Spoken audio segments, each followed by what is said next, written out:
Goodness chums, it's all kicking off behind the scenes over in the land of Montecito. And as ever, the sort of reoccurring theme is always about what to do next and where to get the money from. Picture the scene. A private meeting, voices raised, blame being passed across a room where, not long ago, there was a shared dream, a shared plan, a shared belief that this was all going to work out differently.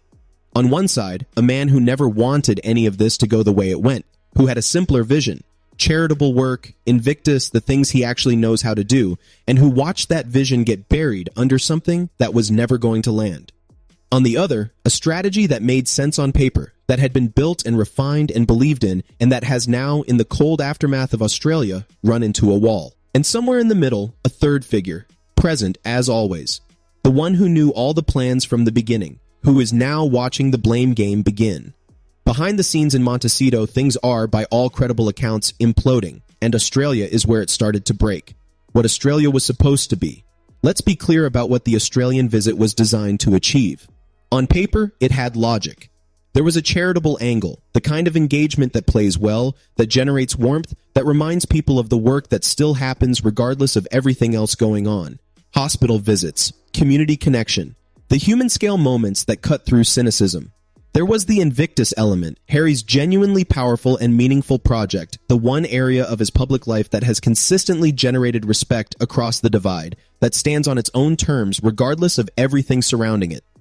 And then there was the other thing, the lifestyle event, the ticketed experience promising exclusive access to wisdom, inspiration, and a vision for living well. Harry knew, by multiple accounts, that this part was not going to work. He understood the numbers, he had seen the booking figures, he was, according to sources, close to the situation, visibly uncomfortable at the event itself, present but peripheral, aware that what was unfolding was not what had been sold to the people who had paid to be there. But the machine was already running, and once it is running, stopping it costs more than letting it finish badly. The selfie problem. There is one specific moment from Australia that has become something of a symbol for everything that went wrong, and it is worth examining carefully because it illustrates precisely how the gap between strategy and execution created damage that should never have happened. The business model for this kind of exclusive event is built on scarcity, on the idea that access is limited, that the experience is curated, that what you are paying for cannot simply be replicated by someone standing outside with a phone. And then, free selfies, offered casually, generously, entirely at odds with everything the ticketed experience was supposed to represent.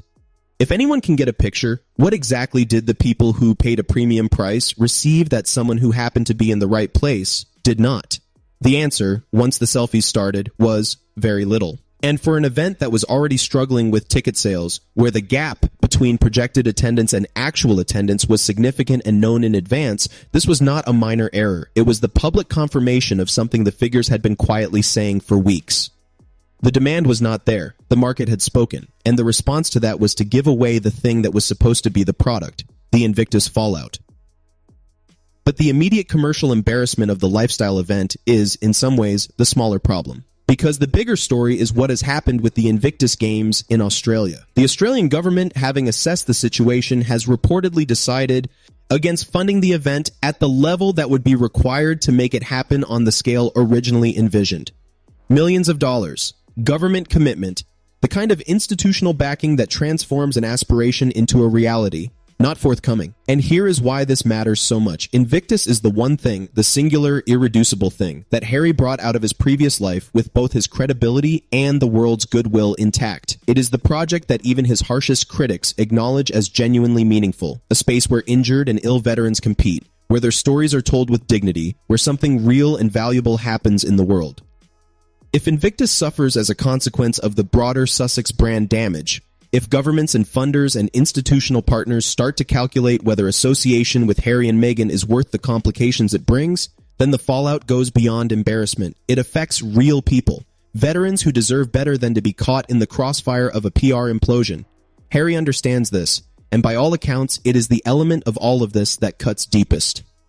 3 people in the marriage. There is a configuration at the center of this story that does not get discussed clearly enough. There are effectively 3 people operating at the core of this marriage and this business enterprise. Meghan, Harry. And a third figure, a long-standing confidant and advisor who has been present from the earliest days of planning, who knows every idea, every plot, every plan that has been conceived and discarded and revised and tried.